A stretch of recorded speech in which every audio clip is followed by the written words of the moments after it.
মদ্যপান ধূমপান স্বাস্থ্যের পক্ষে ক্ষতিকর। বন্য পশু হত্যা দণ্ডনীয় অপরাধ। আমাদের এই গল্পের চরিত্র ও ঘটনাবলী সম্পূর্ণ কাল্পনিক। বাস্তবের সাথে কোনো মিল থেকে থাকলে সেটা সম্পূর্ণ অনিচ্ছাকৃত বা কাকতালীয়।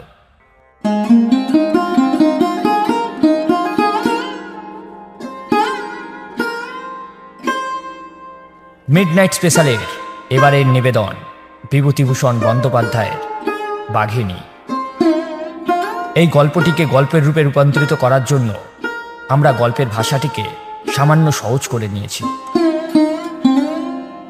গল্প পাঠে এবং লেখকের চরিত্রে আকাশ দাস, রূপ দমনের চরিত্রে সুমন, পোস্টার ডিজাইন শুভ সর্দার, সাউন্ড এবং স্পেশাল এফেক্টে টিম জেরি, পরিচালনায় এবং পরিকল্পনায় পূজা সর্দার। শুরু হচ্ছে বাঘিনী।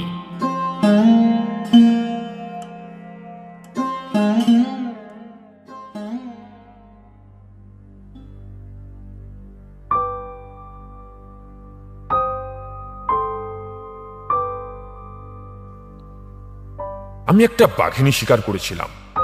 আমি শিকারী, অনেকগুলো বাঘ ভাল্লুক মেরেছি। কিন্তু এই বাঘিনীটাকে মারবার পর তার সম্বন্ধে যে গল্প শুনেছিলাম তা আমার মতন পুরনো শিকারীকেও অবাক করে দিয়েছিল। সাধারণ পাঠকেরা হয়তো গল্পটা বিশ্বাস করবেন না, মনে করবেন আমি এসবের নবসংস্করণ রচনা করছি কিংবা বাঘিনীকে নিয়ে একটু রঙ্গ পরিহাস করার চেষ্টা করছি। কথাটা সত্য, আমরা বাঙালি জাতি বাঘ ভাল্লুক নিয়ে একটু রঙ্গ তামাশা করতে ভালোবাসি। ক্যাতুকুতু দিয়ে বাঘ মারা কিংবা ভাল্লুকের দাড়ি কামড়ে তাকে বধ করার গল্প আমাদের অনাবিল আনন্দ দান করে থাকে। এতে আমি নিন্দার কিছু দেখি না। আমি শুধু বলতে চাই এই কাহিনীটা সে জাতের নয়, এটা আমি বিশ্বাস করতে পারিনি। এবং আমার পাঠক গ্রহণের মধ্যে বাঘ চরিত্র প্রবীণ শিকারী যদি কেউ থেকে থাকেন, তিনিও হয়তো এই কাহিনীটি হেসে উড়িয়ে দিতে পারবেন না।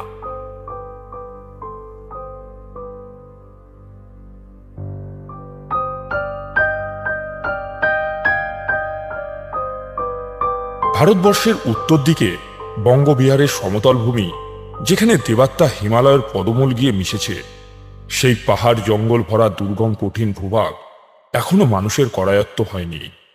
এখনো সেখানে হরিণ, সম্বর, চুমড়ি, নীলগাই প্রভৃতি জন্তু এবং তাদের ভক্ষক বাঘ, নেগড়ে, চিতা, হায়না স্বচ্ছন্দে বিচরণ করে বেড়াচ্ছে। পাহাড়ের খাঁজে খাঁজে যেসব উপত্যকা আছে তাতে মানুষ জঙ্গল পরিষ্কার করে গ্রাম রচনা করে বাস করছে বটে, কিন্তু তারা যেন নিতান্তই ভয়ে ভয়ে সংকোচে। শিকারের সন্ধানে একবার ওইদিকে গিয়ে পড়েছিলাম। জনপদ বিরল, উপল কর্কশ তরায়ের সীমানা ধরে স্থানে স্থানে ছোট ছোট সরকারি চৌকি আছে। ওরূপ একটি চৌকিতে উপস্থিত হয়ে শুনলাম নিকটবর্তী একটি গ্রামে এক বাঘিনী বড় উপদ্রব করছে। গ্রামের দুজন মাতব্বর চৌকিতে এসেছিলেন, তাদের মুখে বাঘিনীর কাহিনী শুনলাম। মাতব্বর দুজন জাতিতে পাহাড়ি, পেটে খাটু, চোখে একটু বঙ্কিমতা আছে, মুখে দাড়িগোপের বাহুল্য নেই। আমি শিকারী শুনে তারা আমাকে ধরে বসল। তাদের গ্রামে কয়েক বছর ধরে একটা বাঘিনী দারুণ উপকীর্ণ করছে। কত যে স্ত্রীলোক আর গরুমোষ মেরেছে তার ইয়ত্তা নেই। মাঝে তার সিংহ অভিযান কিছুকালের জন্য বন্ধ ছিল, আবার সম্প্রতি আরম্ভ হয়েছে। ভয়ে গায়ের মেয়েরা ঘরের বাইরে বেরাতে পারে না। বাঘিনীর বিশেষত্ব এই যে সে পুরুষ লোককে বড় একটা আক্রমণ করে না, কিন্তু সুযোগ পেলেই স্ত্রীলোক মারে। ফলে মেয়েদের জঙ্গলে কাঠ সংগ্রহ করা, খেতে কাজ করা প্রভৃতি বন্ধ হয়েছে। এই নিয়ে গ্রামের লোকেরা বারবার সরকারের নিকটে আবেদন করেছে, কিন্তু কোনো ফল পাওয়া যায়নি। সরকার 50 টাকার একটি পুরস্কার ঘোষণা করে দিয়ে নিশ্চিন্ত আছেন। এখন আমি যদি বাঘিনীটাকে মেরে এই করাল বিভীষিকার হাত থেকে গ্রামটাকে উদ্ধার করি তবেই রক্ষা, নয়তো গ্রামে আর মানুষ থাকবে না। ঘাটিদার মহাশয়কে প্রশ্ন করায় তিনি অত্যন্ত উৎসাহের সাথে অনুমতি দিলেন। বাঘিনীটার নিদানকাল যে আমার মতন একজন জাঁদরেল শিকারীর জন্য অপেক্ষা করেছিল এবং 50 টাকার পুরস্কার যে একমাত্র আমারই প্রাপ্য, এই বিষয়ে তিনি নিঃসংশয় দৃঢ় বিশ্বাস জানালেন। তাহার এত উৎসাহর কারণ কিন্তু ঠিক বুঝলাম না। তারও নিজের বন্দুক আছে, তবে তিনি নিজেই বাঘিনীটাকে বধ করেন না কেন? আমার মতন ধুরন্ধর শিকারীর জন্য প্রতীক্ষা করার কি প্রয়োজন ছিল? 50 টাকার পুরস্কার কি তার কাছে এতই তুচ্ছ? যা হোক, পরের দিন অতি প্রাচুর্যে মাতব্বর দুজনের সঙ্গে পদ্মবীজে যাত্রা করলাম। গ্রাম মাত্র 25 মাইল দূরে। শিকারীর পক্ষে 25 মাইল হাঁটা কিছুই নয়। সুতরাং দিকপ্রহরের মধ্যে যে অকুলস্থলে গিয়ে পৌঁছাবো তাতে সন্দেহ নেই। এমনকি ভাগ্য সুসম্পূর্ণ হলে আজ রাত্রেই বাঘিনীকে মেরে কাল সন্ধ্যের মধ্যে ফিরে আসতে পারি। পথের বিস্তারিত বিবরণ আর দেবো না। দুদিন পর ক্ষত বিক্ষত চরণ ও ভাঙা ধরধরে শরীর নিয়ে গ্রামে উপস্থিত হলাম। দূরত্ব 25 মাইল বটে, ঘাটিদার মহাশয় মিথ্যে বলেনি। কাকপক্ষীর পক্ষে এই গ্রামে আসা খুব সহজ, কিন্তু দ্বিপদ মানুষকে এখানে আসতে হলে 3টি উঁচু উঁচু পাহাড়পৃষ্ঠ উত্তরণ করে, কখনো গাছের ডাল ধরে ঝুলতে ঝুলতে, কদাচিৎ ইঁদুরের গর্তের মতন সংকীর্ণ পথে হামাগুড়ি দিয়ে এখানে আসতে হয়। এ কথা উল্লেখ করতে তিনি হয়তো ভুলে গেছিলেন, এবং কেন যে তিনি 50 টাকার পুরস্কারের সৌভাগ্য নিজে না অর্জন করে উদারভাবে আমাকে অর্পণ করেছিলেন, তা এই পথে অতিক্রম করবার পর অতি বড় জন্ম নিরেঠ অনুমান করতে বিলম্ব করবে না। গায়ের ব্যথা মরতে পুরো একদিন গেল। গ্রামবাসীরা খুব আদর যত্ন করলেন। গ্রামের প্রান্তে একটি খড়ের ঘর পুরোপুরি আমাকে ছেড়ে দিল এবং দধি দুগ্ধ এত সরবরাহ করল, তার দ্বারা একটি কন্যা বিবাহ সহজে নিষ্পরণ হয়।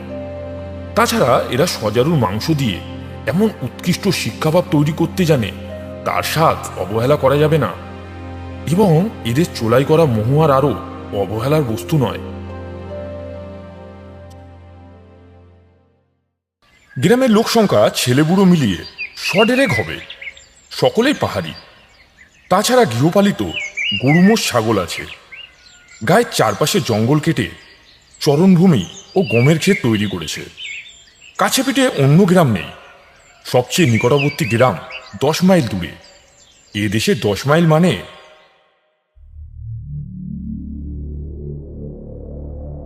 এমনভাবেই পৃথিবীর কোলকলাহল হতে একান্তই নির্বিবাদে দুর্গম গুড়ি সংকটের মাঝখানে এই ক্ষুদ্র মানুষ্য গোষ্ঠী বাস করছে। এদের জীবনে মদান সিংহ ঘটার ঘণ্টা তরঙ্গ নেই। লব্ধ স্থিতির ভূপতির উগ্র অহংকার নেই। কেবল সম্প্রতি একটি বাঘিনী এসে এদের নির্বিঘ্ন নিস্তরঙ্গ জীবনযাত্রাকে সংকটাসংকুল করে তুলেছে। পরের দিন দিকপোহরে মিঠে করা রোদ্দুরে খোলা জায়গায় বসে বন্দুক নিয়ে তৈলক্ত করেছিলাম আর গ্রামবাসীদের গল্প শুনছিলাম। তারা অনেকগুলি আমাকে ঘিরে ধরে বসেছিল।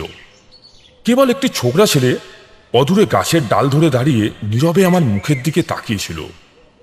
পাহাড়ির বয়স অনুমান করা খুব সহজ নয়, তবু তার বয়স যে 20-21-এর বেশি হবে না তা বোঝা যায়। খবর দেহ, মুখখানি ভাবলেশহীন, কিন্তু কেন জানি না তার নিষ্পলক চোখ দুটি অস্বাভাবিক একগ্রতায় আমার মুখের ওপর স্থির হয়েছিল।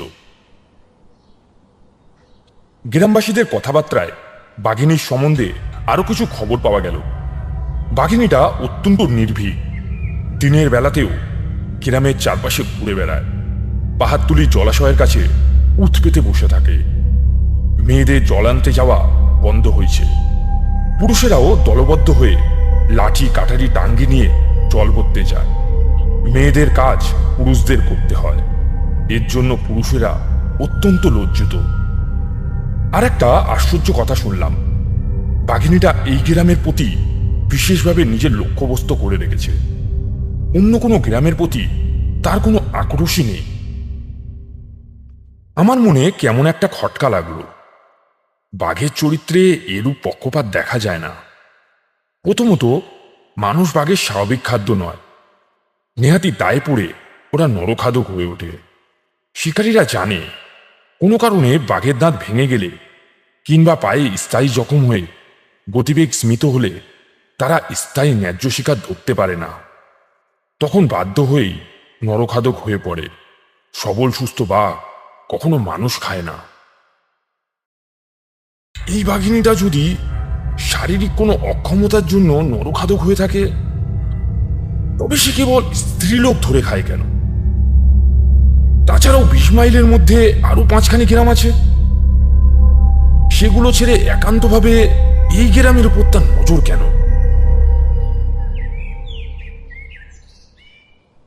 গ্রামের অনেকেই বাঘিনীকে চোখে দেখেছে, কিন্তু কেউ তাকে খোঁড়াতে দেখেনি।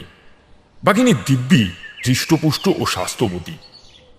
কখনো মৃদু মন্থর গতিতে হেলে দুলে হেঁটে যায়, কখনো বিদ্যুতের তরঙ্গের মতো নিমিষে এজোপ থেকে ওঝোপে অদৃশ্য হয়। সুতরাং সে যে বার্ধক্য অথর্ব হয়ে পড়েনি, এ নিঃসন্দেহে বলা যেতে পারে। আমি প্রশ্ন করলাম, এটা বাঘিনী? বাঘ নয়? না বাবু, বাঘ নয়, বাঘিনী। তা তোমরা কি করে বুঝলে? এর কোনো সদুত্তর কেউ দিতে পারল না, কিন্তু কয়েকজন তরুণ বয়স্ক ঘাড় ফিরিয়ে গাছতলায় ছোবড়ার পানে চেয়ে হাসল। আমিও চকিতে চাইলাম। তার মুখে কোনো ভাবান্তর নেই। সে তেমনি একাগ্র নিষ্পলক চোখে আমার পানে চেয়ে আছে।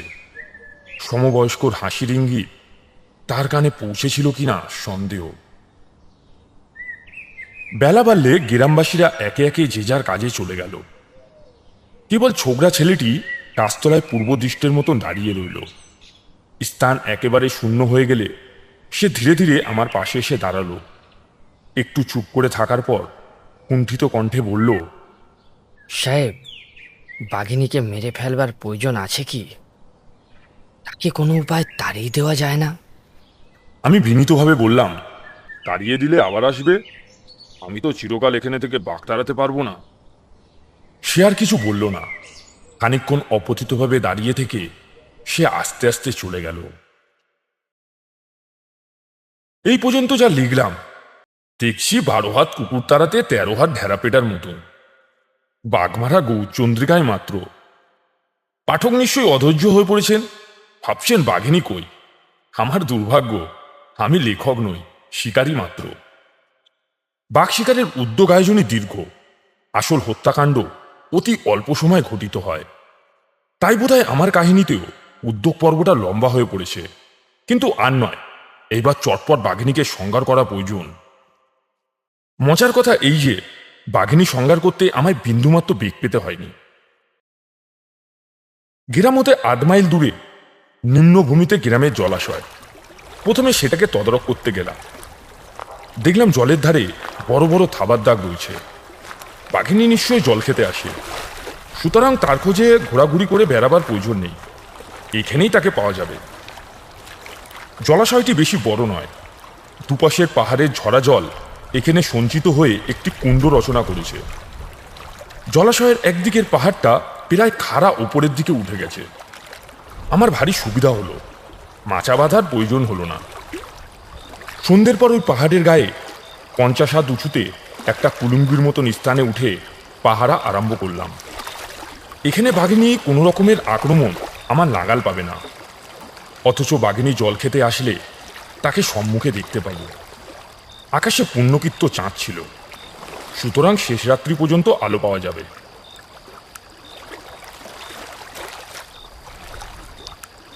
শেষ রাত্রি পর্যন্ত প্রতীক্ষা করতে হলো না। 10টার মধ্যেই বাঘিনী এসে উপস্থিত হলো। আমি জীবনে 8টা বাঘ মেরেছি, কিন্তু এখনো অতর্কিতে বাঘ সম্মুখে এসে উপস্থিত হলে বুকের মধ্যে একটা স্পন্দন উঠে যায়। দেখলাম জলাশয়ের পাশে একটা কাঁটাঝাড় নড়ে উঠল। তারপরেই বাঘিনী একটা মৃদু গর্জন তুলে বাইরে আসলো। তার হলুদ বর্ণের মসৃণ অঙ্গে চাঁদের আলো পড়ে পিছলে যাচ্ছে। গতিতে কি অপূর্ব নির্ভীক সাবলীলতা! সুস্থ সবল বনের বাঘের মতন এমন উগ্র ভয়ানক লাবণ্য আর কোনো জন্তুতে নেই। বাঘিনী ডাইনে বায়ে ভ্রুক্ষেপ করল না। শটান জলাশয়ের কিনারা এসে চকচক করে জলপান করতে লাগলো। চাঁদ মস্ত গগনে উঠেছে, দেখবার কোনো অসুবিধাই নেই। প্রায় দিনের মতন আলো। আমি নিস্তব্ধে বন্দুক তুললাম। টোটা ভরাই ছিল। লক্ষ্য স্থির করে সন্তর্পণে সেফটি ক্যাশ টিপলাম। খুট করে শব্দ হলো, তেমনি বাঘিনী মুখ তুলে চাইল। আমিও সঙ্গে সঙ্গে ঘোড়া টিপলাম। বাঘিনী তীব্র একটা চিৎকার করে শূন্যে লাফিয়ে উঠল, তারপর মাটিতে পড়ে ছটফট করতে লাগলো।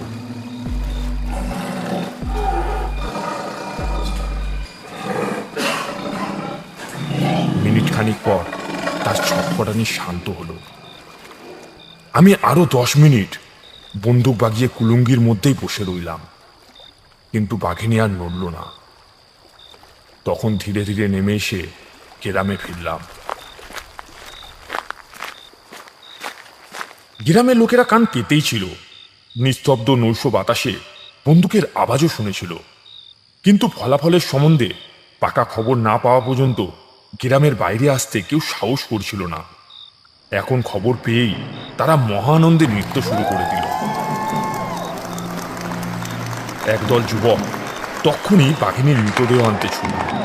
গ্রামের মেয়েরা, যারা এতকাল নিজের নিজের ঘরের চৌকাঠে পা দিতে সাহস করত না, তারা দলে দলে বাইরে এসে কল কোলাহল করতে শুরু করে দিল। যুবকেরা বাঘিনীটার মৃতদেহ পাশে ঝুলিয়ে যখন নিয়ে আসলো, তখন আমার কুটির সম্মুখে প্রকাণ্ড ধ্বনি জ্বলছে। গ্রামের লোকেরা পর্বত সমান কাঠ জড়ো করে তাতে আগুন দিচ্ছে।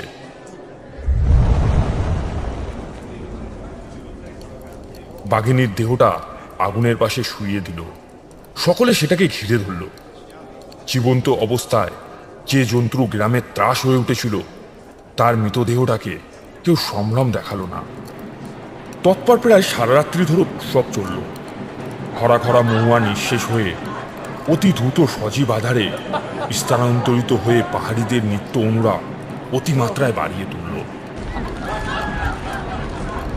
গ্রামবাসীদের অপরিযপ্ত চিত্রযাত্রায় শুল্য মাংস এবং মহুয়ার রস সেবন করে আমি আগুনের পাশেই কম্বল বিছিয়ে শুয়ে পড়েছিলাম। উৎসবকারীদের ঢোল খঞ্জনি শব্দের মধ্যেও ক্রমশ একটু তন্দ্রাবেশ লেগেছিল।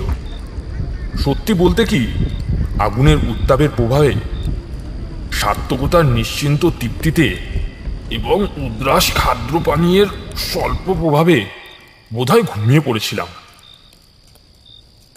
হঠাৎ এক সময় চটকা ভেঙে দেখি উৎসবকারীরা কখন চলে গিয়েছে। ধুনির আগুন জলজল করে প্রকাণ্ড একটা অঙ্গর গোলকে পরিণত হয়েছে। হাত ঘড়িতে দেখলাম রাত 3টে। আগুন হওয়া সত্ত্বেও শেষ রাত্রের ঠান্ডায় একটু শীত করছিল। ঘরের ভেতর গিয়ে শোবো কিনা মনে মনে একটু গবেষণা করছি, চোখ পড়ল বাঘিনীটার উপর।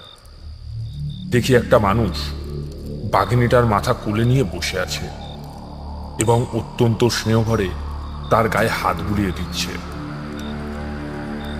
ভালো করে চোখের জড়তা দূর করে দেখলাম সেই ছোকরা, তার মুখ আর ভাবলেশীন নয়। চোখ দিয়ে নিঃশব্দে অশ্রুধারা বলছে।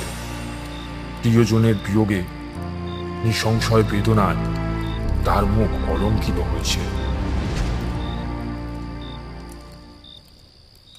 এই দৃশ্যটাকে একটা উৎকট হাস্যরসের স্বপ্ন বলে উড়িয়ে দিতে পারতাম, যদি এই ছোকরাটার সাথে দিকপোহরের আলাপের কথা না মনে থাকতো।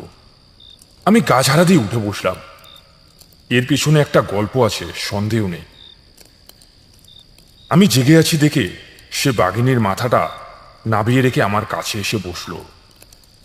নিজের অশ্রুচিহ্নিত শোক লোকাবার কোনো চেষ্টাই করল না। ভাঙা স্বরে বলল, ওর সাথে আমার বড় ভালোবাসা ছিল। আমি বললাম, গল্পটা গোড়া থেকে বলো। তৎপর সে যে কাহিনী বলল তা বাংলা ভাষায় রূপান্তরিত করে লিখছি। তার নাম রূপমদন, সম্ভবত রূপমদনের অপবংশ। 5 বছর আগে যখন রূপমদনের 16 বছর বয়স ছিল, তখন সে কাঠারি নিয়ে বনে কাঠ কাটতে যেত। এই বয়সের ছেলেরা বনের গাছে উঠে শুকনো শুকনো ডাল কেটে মাটিতে ফেলে আসতো। সেই ডালগুলো শুকালে গ্রামের মেয়েরা গিয়ে তা তুলে আনত। এই হচ্ছে এদের কাঠ আরোহণের রীতি। ছেলেরা দল বেঁধে কাঠ কাটতে যেত। তারপর এ গাছ ও গাছ করতে করতে চারিদিকে ছড়িয়ে পড়ত। কখনো বা কাঠকাটা শেষ হলে তারা একত্র হয়ে বনের মধ্যে লুকোচুরি খেলত। তারপর সবাই মিলে যে যার ঘরে চলে আসতো। একটা মানুষকেও বাঘ সম্প্রতি তাদের গ্রামে উৎপাত করছে এটা তারা জানে, কিন্তু ও বয়সের ছেলেরা ডান পিটে স্বভাবের হয়। বাঘের ভয় তাদের কোনো কালেই ছিল না। শিশুকাল থেকেই তারা বনের বাঘ দেখেছে। বাঘ কখনো তাদের অনিষ্ট করেনি। বাঘ দেখলে স্থির হয়ে দাঁড়িয়ে থাকতে হয়, তাহলেই বাঘ আর কিছু করে না, ধীরে ধীরে নিজের গন্তব্যস্থানে চলে যায়। এটাই হচ্ছে তাদের শিক্ষা। একদিন লুকাচুরি খেলতে খেলতে রূপমদন ভারী সুন্দর লুকাবার জায়গা খুঁজে পেয়েছিল। কতগুলো বড় পাথরের চাই এক জায়গায় ঢাই করে রাখা আছে। তাদের ফাঁকে গুড়ি মেরে ঢোকা যায়। ভেতরে ছোট্ট একটা কুঠুরির মতন স্থান। উপরে কয়েকটি ফোকর আছে, কিন্তু তাদের চারপাশে কাঁটাঝাড় এত ঘনভাবে জন্মেছিল যে আকাশ দেখা যায় না। এখানে সবুজ আলোয় ভরা নির্ভীত আশ্রয়টিতে রূপমদন লুকিয়েছিল। সেদিন তার খেলার সঙ্গীরা তাকে আর খুঁজে পায়নি। অনেকক্ষণ কুঠুরিতে একা বসে রূপমদন শেষটায় ঘুমিয়ে পড়েছিল। তার সঙ্গীরা তাকে খুঁজে না পেয়ে কখন চলে গিয়েছে সে জানতেও পারেনি। যখন তার ঘুম ভাঙল তখন প্রায় সন্ধে হয়।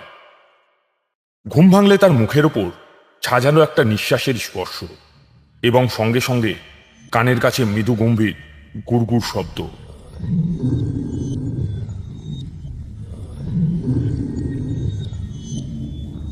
রূপমদন পাথরে হেলান দিয়ে ঘুমাচ্ছিল।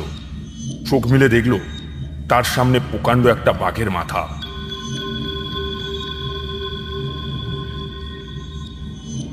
সে হতবাক হয়ে চেয়েই রইল। বাঘিনী ঠিক তার পাশে এসে বসেছে এবং হিংস্র প্রখর দৃষ্টিতে তাকেই নিরীক্ষণ করছে। তার গলা দিয়ে একটা অবরুদ্ধ আওয়াজ বাইরে বেরাচ্ছে। বাঘের এতটা ঘনিষ্ঠ সান্নিধ্য রূপমদন আর কখনো লাভ করেনি। সে অসাড় হয়ে পড়ে রইল। তার শরীরের স্নায়ু পেশিগুলো এমন পরিপূর্ণভাবে শিথিল হয়ে গেল, তার মনে হলো সে আর কোনো কালেই হাত পা নাড়তে পারবে না। শুধু তার পেটের ভেতর কেবল ক্ষীণভাবে গুড়গুড় শব্দ করতে লাগল। কতক্ষণ তা বলা যাবে না, হয়তো মিনিট 2, কিন্তু রূপদমনের মনে হলো কতকাল সে এভাবেই পড়ে আছে। তারপর ক্রমেই তার শরীরের সার ফিরে আসে।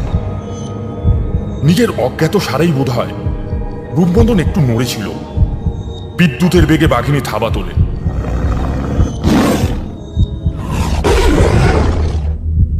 সেই থাবার একটি থাবা খেলেই রূপমদনের মাথাটি বোধ হয় পচা ডিমের মতন ফেটে যেত।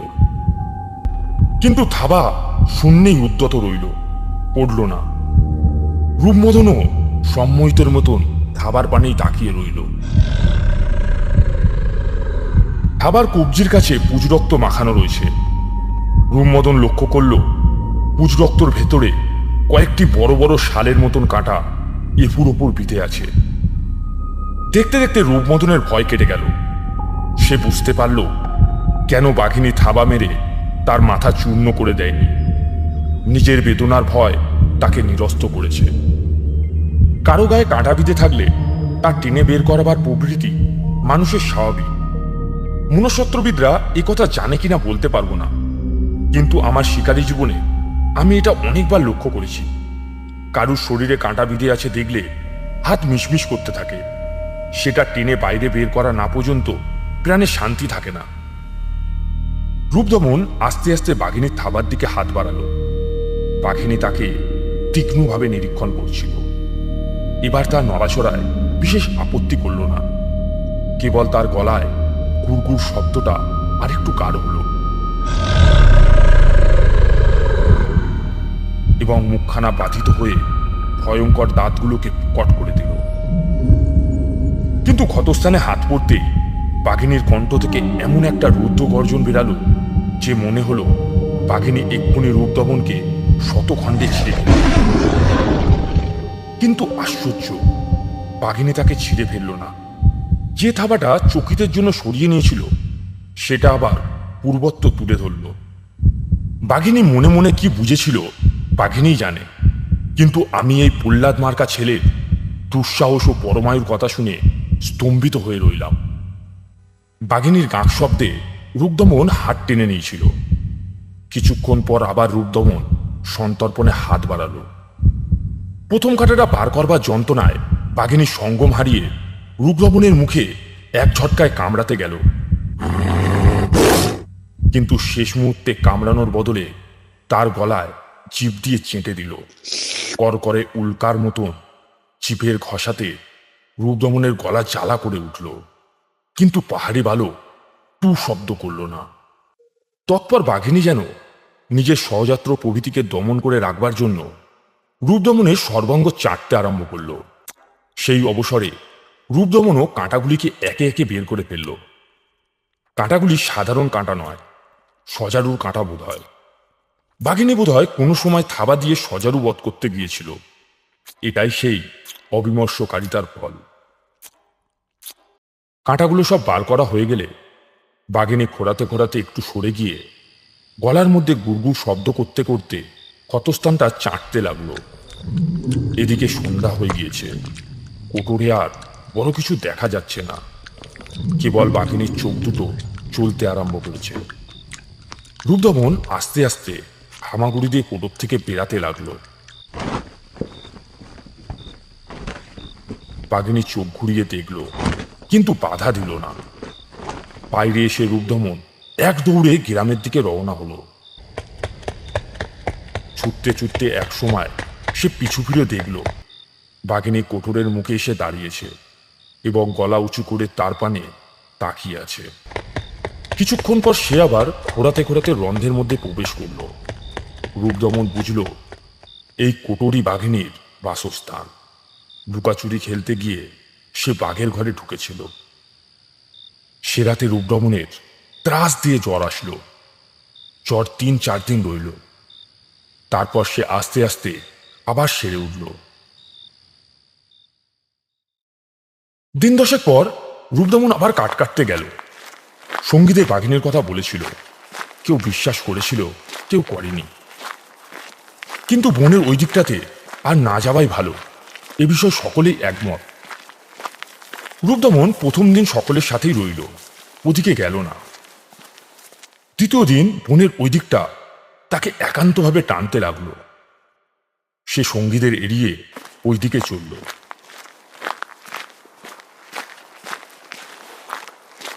আগুন নিয়ে খেলা করার প্রভৃতি মানুষের চিরন্তন।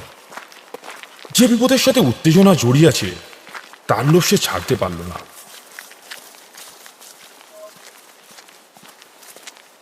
গন্তব্যস্থানের কাছাকাছি পৌঁছে কিন্তু তার গতি আপনি স্মিত হয়ে পড়ল। পার চলে না। তার অবস্থা অনেকটা নবীন অভিসারিকার মতো। আর অগ্রসর হবে না ফিরে যাবে তাই মনের মধ্যে তোলপাড় করছিল। এমন সময় পাশের একটা ঝোপের মধ্যে সরসর শব্দ শুনে চমকে সেদিকে ফিরে দেখল কিছু করবার প্রয়োজন নেই, বাঘিনী নিজেই আসছে। বাঘিনী আর ঘোরাচ্ছে না, স্বচ্ছন্দ সাবলীল শার্দুল বিকৃত ভঙ্গিতে তার দিকেই আসছে। রূপদমন কাঠের পুতুলের মতন নিশ্চল হয়ে দাঁড়িয়ে রইল। বাঘিনী ঠিক তার সম্মুখে এসে লম্বা হয়ে বসল।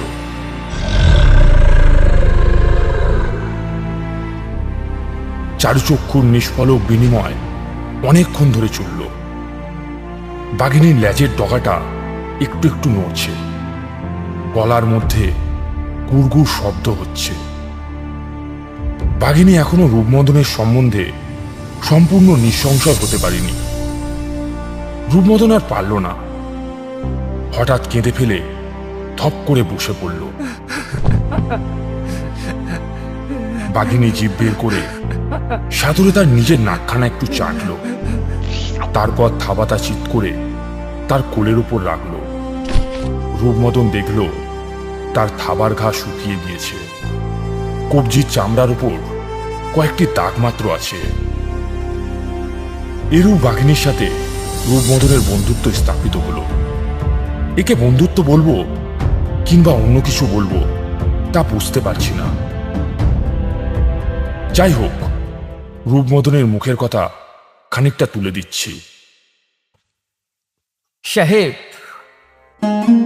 মানুষে মানুষে ভালোবাসা হয়, কিন্তু বাঘের মতন অমন ভালোবাসতে কেউ পারে না। কুকুরের সঙ্গে মানুষের ভালোবাসা হয়, সে অন্যরকম। সেখানে মানুষ প্রভু, কুকুর তার অধীন।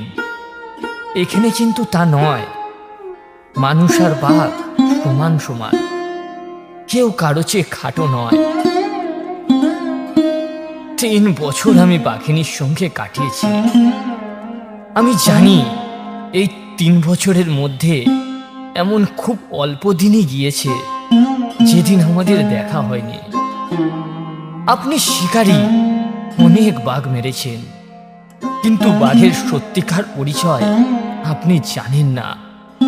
এমন স্নেহশীল উচ্চমানের জন্তু আর নেই পৃথিবীতে। যদি ভদ্রলোক থাকতো তো সে বাঘ। আমরা দুজন দুজনকে কি করে এত ভালোবেসে ফেললুম আর জানি না। বাবু, একদিন না দেখা হলে আমাদের মন মানত না। আমার সঙ্গে দেখা হবার পর থেকে সে গ্রামের গরু মোষ ছাগলের ওপর থেকে উৎপাত করা ছেড়ে দিয়েছিল। গ্রামের দিকে আর যেত না। বনের সম্ভর পাহাড়ি ছাগল মেরে খেত। কিন্তু কোনো কারণে যদি আমি একদিন বনে না যেতে পারতাম, তাহলে রাত্রে বাঘিনী গ্রামে আসতো। গ্রামের চারদিকে ঘুরে বেড়াতো আর ডাকতো। আমি ঠিক বুঝতে পারতাম আমাকে ডাকছে। জানেন বাবু, একবার কয়েকদিনের জন্য অসুখে পড়েছিলাম। সে রোজ রাত্রে এসে আমায় ডাকতো। গায়ের লোকেরা আগুন জেলে ঢাক ঢোল বাজিয়ে তাকে তাড়াতে পারতো না। অসুখের পর প্রথম যেদিন বনে গেলুম, সেদিন তার কি আনন্দ! আমার গা চেটে চেটে গায়ের ছাল তুলে দিল। আপনারা মনে করেন বাঘ হয়তো হাসতে জানে না। সেটা আপনাদের ভুল। বাঘ হাসতে জানে, শুধু হাসতেই জানে না, ঠাট্টা করতে জানে। ঠাট্টা করলে বোঝে। আমার সঙ্গে ওর একটা ঠাট্টা ছিল। আমায় ভয় দেখালো। হঠাৎ গর্জন ছেড়ে প্রকাণ্ড একটা হাঁ করে আমার উপর ঝাঁপিয়ে পড়ত। কিন্তু কি আশ্চর্য, ওর একটা নখের আঁচড় কখনো আমার গায়ে লাগেনি। প্রথম প্রথম আমার ভয় করত। তখন বাঘিনী আমায় ছেড়ে দিয়ে দূরে গিয়ে বসত। মিটমিট করে আমার পানে চেয়ে হাসত। দুপুরবেলায় আমি বাঘিনীর গুহায় যেতাম। যেদিন সে থাকতো সেদিন দুজনে মিলে খেলা করতাম। কি খেলা! কত রকমের খেলা! লাফালাফি, হুড়াহুড়ি, লুকাচুরি। বাঘেরা লুকাচুরি খেলতে জানে। যেদিন সে থাকতো না সেদিন আমি গুহায় শুয়ে ঘুমাতাম। বাঘিনী এসে আমার পাশে শুতো, বুকের উপরে থাবা তুলে দিয়ে ঘুমাতো। এমনভাবেই কতদিন যে ঘুমিয়েছি তার ঠিক নেই। আমি একদিন ওর জন্য একধলা ক্ষীরের মণ্ড নিয়ে গেলাম। খেয়ে ভারী খুশি। তার পরের দিন আমার জন্য প্রকাণ্ড একটা পাহাড়ি ছাগল মেরে এনে হাজির। আমি প্রথমটা বুঝতে পারলাম না ওটা যে আমার জন্য এনেছে, কিন্তু সে কিছুতেই ছাড়ল না। কাঁধে তুলে ছাগলটা গায়ে নিয়ে গেল। গা শুদ্ধ লোক ভোজ খেল। এভাবেই 3 বছর কাটিয়েছি। আরো যে কত বছর কাটতো বলা যায় না, যদি আর একটা ঘটনা না ঘটে বাঘিনীর এই চরিত্রটা প্রকাট করে দিত। রূপমদনের বয়স যখন 19 বছর, তখন তার বিবাহ সম্বন্ধ হলো। রূপমদনের বাপ-মা ছিল। এই কাহিনীতে তাদের কোনো অংশ নেই বলে তাদের কথা আগে উল্লেখ করতে পারিনি। বিবাহ হবে 10 মাইল দূরের একটি গ্রামে। বিবাহ সম্বন্ধে রূপমদনের কিরূপ মনের ভাব ছিল তা আমার জানা নেই। এই বয়সের ছেলেদের সকলেরই বিয়ে হয়। বাপ-মা সম্বন্ধ স্থির করে বিবাহ দেয়। ছেলে বিবাহ করে। রূপমদনের বিবাহ তেমনি একটি পারিবারিক ঘটনা মাত্র। যথাসময় বরের বেশ পরে কাশি বাঁশি ও ঢোল বাদম্বর করে গুটিবারও বরযাত্রী সহযোগী রূপমদন বিয়ে করতে গেল। মেয়ের গ্রাম 10 মাইল দূরে হলে কি হবে, যেতে আসতে প্রায় 3 দিন লাগে। হেঁটেই বিবাহ করতে যেতে হবে, যানবাহনের ব্যবস্থা নেই বলাই বাহুল্য। এখানে একটি বিশেষ উল্লেখ করার প্রয়োজন, যে কদিন রূপমদন বিবাহর উপলক্ষে গ্রামের বাইরে ছিল, সে কদিন রাত্রে বাঘিনী গ্রামে খোঁজ নিতে আসেনি বা ডাকাডাকি করেনি। এতে এটা অনুমান করা যায় রূপমদনের যাত্রাকাল বাঘিনী জানতে পেরেছিল যে সে বিবাহ করতে যাচ্ছে। হয়তো বনের মধ্যে তাকে বাজনা এবং সাঙ্গপাঙ্গ নিয়ে যেতে দেখেছিল এবং অলক্ষিতেই বরযাত্রী দলের পিছু নিয়েছিল। বাঘিনী রূপমদনকে অনুসরণ করে ও গ্রামেও গিয়েছিল এবং ফেরবার পথে সবধূ রূপমদনকে লক্ষ্য করতে করতে এসেছিল। এটা অনুমান হলে কি হবে, পরবর্তী ঘটনা তার সমর্থনেই পাওয়া যায়। চতুর্থ দিন অপরাহ্নে রূপমদন নববধূ নিয়ে বাড়ি ফিরবে। গ্রামে পৌঁছাতে আর পায়াটক রাস্তা বাকি আছে। বাদম্বরেরা মৃদু মৃদু বাজনা বাজাতে আরম্ভ করেছে। এমন সময় বিকট গর্জন ছেড়ে বাঘিনী কোথা থেকে ছুটে এসে বরযাত্রী দলে 10 গজের মুখে থাবা পেতে বসল।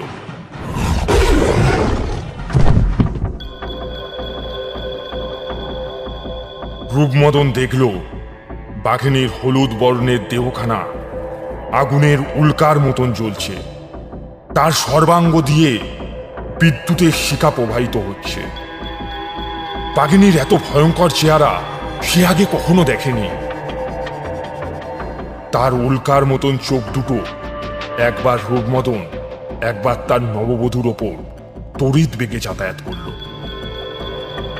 সে আবার গর্জন ছাড়ল।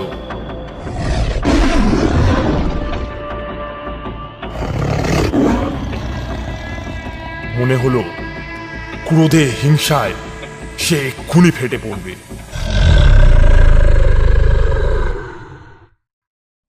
তার আকস্মিক আবির্ভাবে সবাই চিত্রপটের মতন দাঁড়িয়ে পড়েছিল। বাদম্বরেরাও নীরব হয়েছিল, কিন্তু কেউ ভয় পেয়ে এদিক ওদিক পালাবার চেষ্টা করেনি। এ সময় দলবদ্ধ হয়ে দাঁড়িয়ে থাকায় যে অপেক্ষাকৃত নিরাপদ তা এরা জানত। রূপমদন সম্মুখেই ছিল। তার একবার ইচ্ছা হলো দল ছেড়ে বাঘিনীর কাছে গিয়ে দাঁড়ায়, কিন্তু বাঘিনীর মূর্তি দেখে তার ভয় হলো। সে বুঝল আজ বাঘিনী তাকে হাতের কাছে পেলে মেরেই ফেলবে। তার সমস্ত ভালোবাসা মারাত্মক হিংসায় পরিণত হয়েছে। রূপমদন পা বাড়াতে সাহস করল না। পা না বাড়াবার আর একটা কারণ ছিল, নববধূ ভয় পেয়ে তাকে সবলে জড়িয়ে ধরেছিল। বাঘিনী সেদিন বোধহয় তাকে ছাড়ত না, দলের মধ্যে থেকে তার ঘাড় ধরে টেনে নিয়ে যেত। কিন্তু সে সময় বাধা পড়ল। গায়ের লোকেরা বাজনার আবার শুনতে পেয়েছিল। তারা দল বেঁধে হাল্লা করতে করতে নববধূকে এগিয়ে নিয়ে যেতে এসেছিল। বাঘিনী পেছন দিক থেকে মানুষের কলরব শুনতে পেল, ঘাড় ফিরিয়ে দেখল। সুযোগ বুঝে বরযাত্রী দলের বাদম্বরেরাও বাজনা বাজাতে আরম্ভ করে দিল। বাঘিনী আর পারল না। ব্যর্থ আক্রোশে দুবার লেজটাকে মাটিতে আছড়াল এবং গজরাতে গজরাতে পাশের জঙ্গলে ঢুকে পড়ল। যাবার আগে নবদম্পতির প্রতি যে অগ্নিদৃষ্টি নিক্ষেপ করে গেল তার সরলত্ব বুঝতে রূপমদনের কষ্ট হল না। পরের দিন বাঘিনী বনে কাঠ আরোহণকারী একটি স্ত্রীলোক মারল। তৃতীয় দিন আরেকটি। এভাবেই আরম্ভ হল বাঘিনীর প্রতিহিংসা, যেন এ গ্রামের সমস্ত নারী জাতির ওপর সংক্রমিত হল। মেয়েদের ঘরের বাইরে বেরানো বন্ধ হল। এভাবেই 1.5 বছর কেটেছে। রূপমদনের স্ত্রীকে মারবার চেষ্টায় হয়তো বাঘিনীর সম্মুখে যে স্ত্রীলোক পড়েছে তাকেই বধ করেছে, কিন্তু তার ঈর্ষা বৃতাস্য জিজ্ঞাসা তৃপ্ত হয়নি। রূপমদনের বিশ্বাস বাঘিনী যদি বেঁচে থাকত তাহলে শেষ পর্যন্ত তার স্ত্রীকে না মেরে সে ছাড়ত না। পরের দিন দিকপ্রহরে ফিরে চললাম। প্রথম পাহাড়ের ডগায় উঠে পিছু ফিরে তাকালাম। নিম্ন উপত্যকার প্রান্তরে স্থির ক্ষুদ্র গ্রামটি যেন তন্দ্রাচ্ছন্ন হয়ে নিশ্চিন্ত অলস্যে মাধ্য নিধন রোদ্দুর উপভোগ করছে। তাদের আর ভয় নেই। এখন গ্রামের মেয়েরা নির্ভয়ে বনে কাঠ কাটতে যাবে, জলাশয়ে জল আনতে যাবে। গ্রামের সহজ বৈচিত্র্যহীন জীবনযাত্রা আবার আরম্ভ হবে।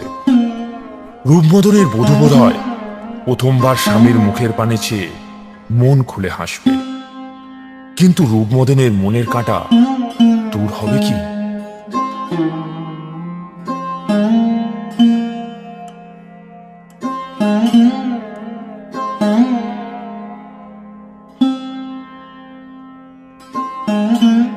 শুনছিলেন বিভূতিভূষণ বন্দ্যোপাধ্যায়ের লেখা বাঘিনী। গল্প পাঠে এবং লেখকের চরিত্রে আকাশ দাস, রূপ দমনের চরিত্রে সুমন, পোস্টার ডিজাইন শুভ সর্দার, সাউন্ড এবং স্পেশাল এফেক্টে টিম জেরি, পরিচালনায় এবং পরিকল্পনায় পূজা সর্দার। এবারের মতন গল্প এখানেই শেষ হলো। আসছি আগামী সপ্তাহে, আসতে ভুলবেন না কিন্তু। Till then, like, share and subscribe. Don't forget the bell icon.